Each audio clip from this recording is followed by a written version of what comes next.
अस्सलाम वालेकुम दोस्तों। रमज़ान की प्यारी सी इफ्तियारी के लिए आज मैं बना रही हूँ रूह अफ़ज़ा बनाना शेक। ये शेक ठंडी, क्रीमी और एनर्जी से भरपूर है।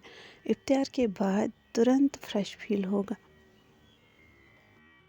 साथ में गर्मी भी आने वाली है तो इसके लिए भी बहुत ही फ़ायदेमंद होगा। सबसे पहले मैं आप लोगों को दिखाना चाहूँगी कि इसके लिए मैंने कौन कौन से इंग्रेडिएंट्स इस्तेमाल किए हैं। इसके लिए मैंने इन इंग्रेडिएंट्स का इस्तेमाल किया है। वीडियो को लास्ट तक ज़रूर देखिएगा और अगर वीडियो पसंद आए तो लाइक कमेंट शेयर ज़रूर करना।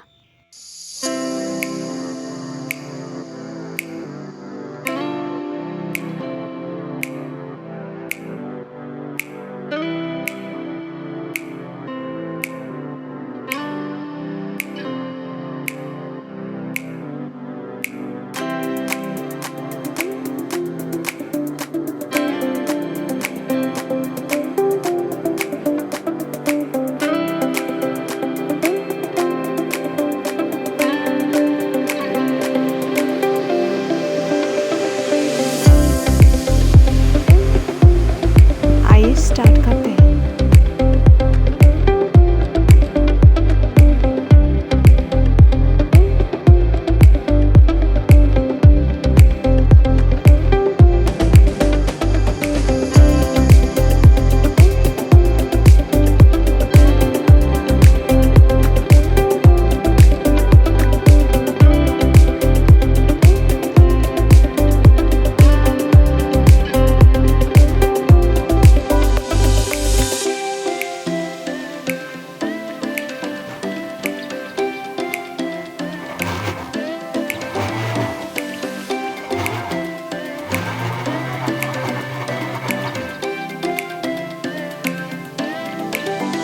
देखिए इसका कलर